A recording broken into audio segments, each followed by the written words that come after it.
Famous degenerate streamer xQc has done... Chat. Tell me he got my WeatherTech laps, not some bullshit else. the most degenerate thing possible. He's gotten into iRacing, and he's even raced NASCAR some.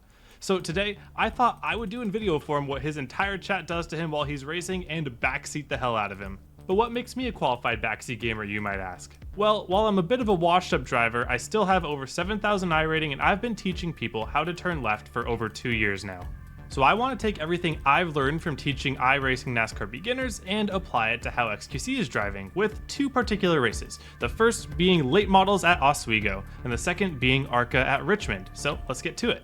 Alright, this is Oswego in the late model, so this will be very interesting. Very weird and bumpy track. Okay, I know you guys are going to talk about that racing line. I don't love it either. Third gear is an interesting choice here, but I think I can see why. He's having a hard time rotating the car. And I think that third gear is kind of that last-ditch effort to get that turn. That was I used to be so bad there. Third gear kind of screwed it up. Let's see if he can improve on the second lap here. Yeah, I think that racing line is just failing him. I just don't think that racing line is correct. And I think because xQc is trying to follow it, it's really messing him up. I think if you go wide, you can full send. Really bogging down the middle of the corners. You can see his hands turning over. Definitely not what you want to see in the late model.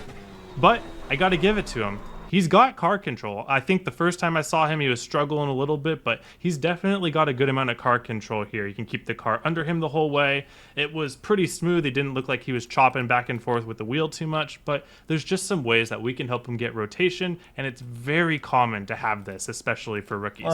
So the first thing I want to point out here is his setup for the corner. We're going to talk about the setup, we're going to talk about throttling technique, and we're going to talk about braking technique in ovals. The first is the most important. This is the setup. So what I want you to look at here is the angle that his nose is at when he enters the corner. About right there is about when the corner starts. This is when he starts the turn in. And where his nose is pointed right now, he's almost just going directly at the wall.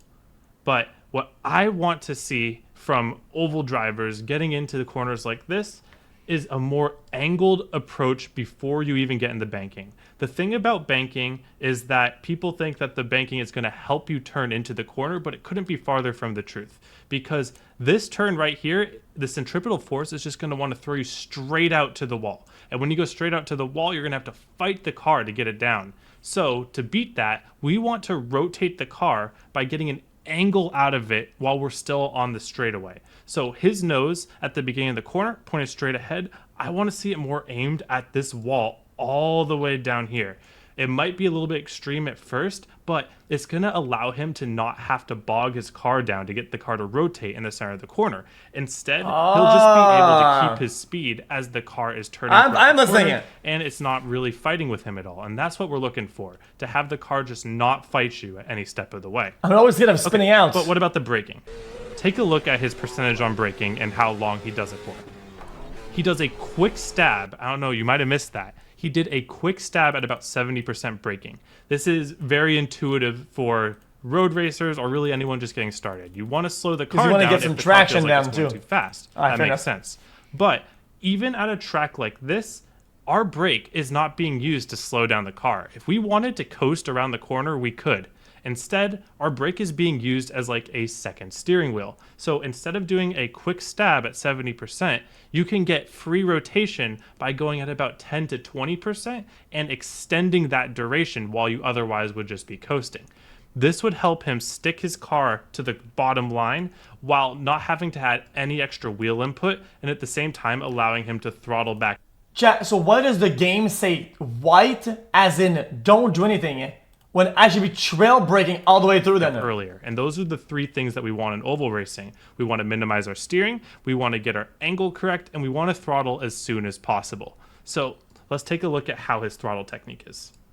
So he gets back on the throttle here, And you see this pumping action. He's going back and forth on the throttle. Yeah, I pump all the time. A lot of the time when you're going back and forth on the throttle, that's actually going to kill your rotation. It's going to stop you from rotating and instead settle you back into kind of a straight line in the corner.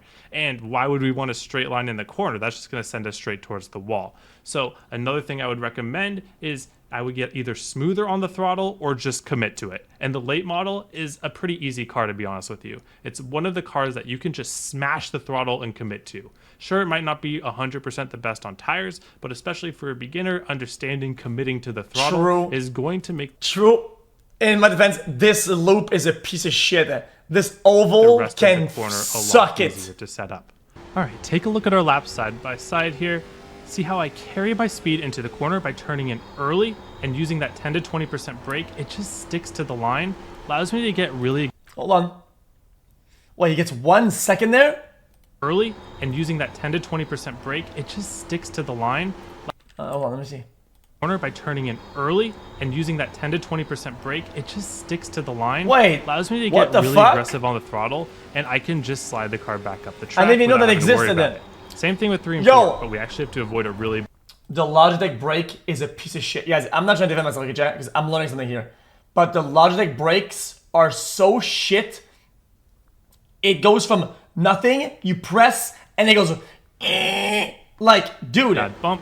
So I it's drive hard through to the trail bump brake with as it little steering input as possible and get through it. So very different lines, but one of them is just enabled by having that angle early and also being able to get on that trail brake. All right, now we're at ARCA at Richmond, and he's qualified 6th. That's pretty good. This is a hard combo. Very easy to spin out, as you might see in a little bit here. But let's see how this race goes. So good start. Let's see how xQc's racecraft is. He is aggressive on the track. Very conservative into turn 1, but I feel like that's usually pretty smart. Rolls the corner pretty good. His throttle control is not bad at all. Able to navigate around the slower cars. Yeah, that's what can happen. You see that right there. Very easy spin out at this combo. Little overcook on that corner, but he knows when to back out. He's a little afraid of that wall. He's not using up all of his real estate. You see everyone else is kind of happy to track their car out to the wall. He's having not trusting his car quite enough to let it. Yeah, I don't trust that car. Oh, and that's where he loses it. So going for a pass, he loses it. Oh no, I don't know.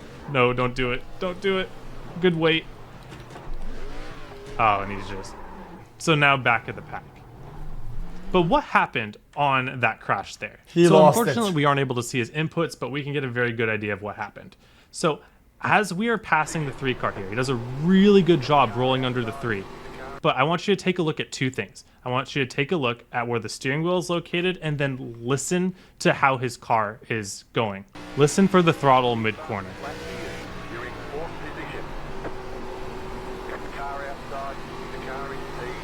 Yeah, I see it now. I get it now. Did you hear it? Yeah, so he had his wheel right there. This is probably about the limit of grip he could possibly have, having the amount of throttle that he had in his steering wheel right there. And the moment he loses his rear is the moment that he goes down on the throttle. I get it. I get it. If I'm going too fast, I can just trail brake it, get a better angle. Once I got it, I full throttle and commit to it then. Out letting go of the wheel. He jumps over the limit of grip.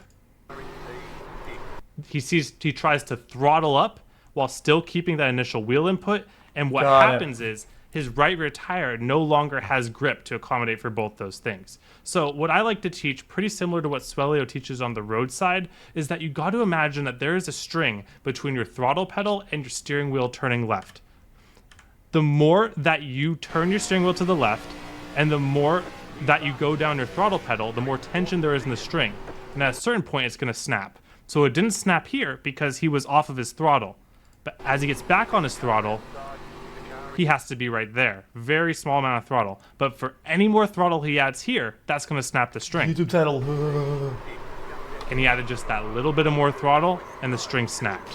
So if you're a rookie doing ovals on iRacing and you have your car just spin out of nowhere, it feels like, go back into your replay and check. Did it happen when you raised your throttle without having any sort of turn back towards the center on your wheel? If so, it probably means that you jumped the amount of grip that you have on the right rear tire, and that leads to a spin. Very common on this combo because there is not It didn't call me a rookie. It's the title you have in the game. much grip on that right rear. It's rookie title.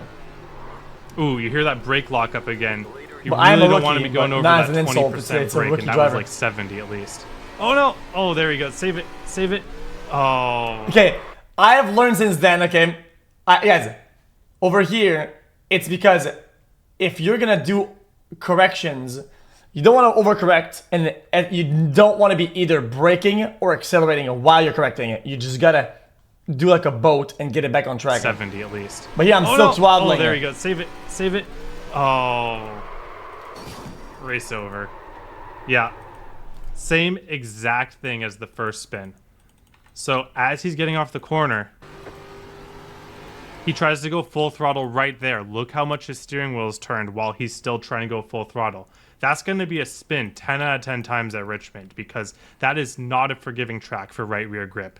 So that is a good lesson. If you are going to go full throttle, you either have to go straighter on the steering wheel and trust the car, let the wall be where it is, and just trust that your car is going to make the corner, Chat, or else you're just going to have to I hold think I partial get it throttle for the rest of the corner. Chat, I think I just learned trail braking it.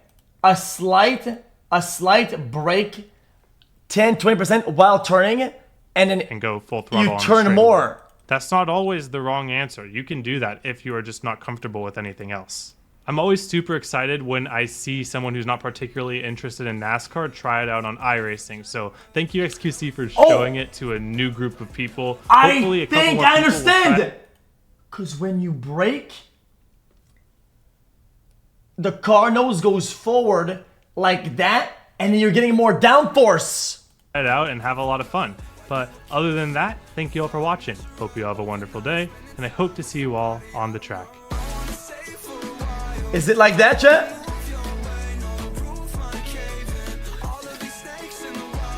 But the same way when you're accelerating, too much like that, and then you spin. There's like too much acceleration, and you spin. No, I don't get it. Okay, nice.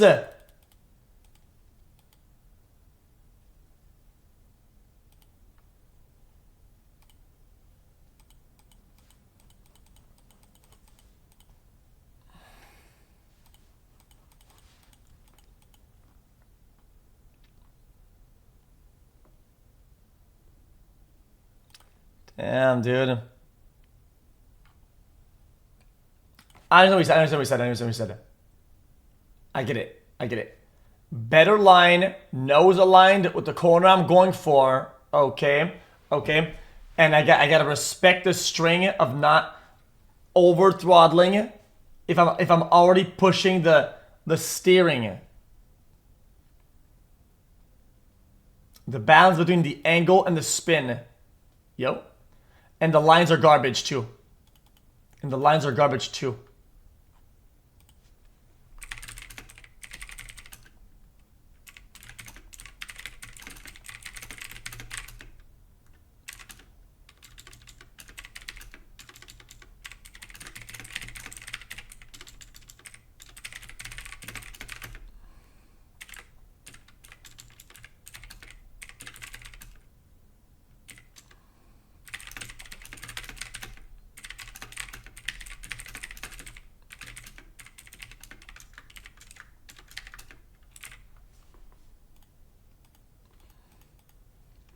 Holy. What did it send?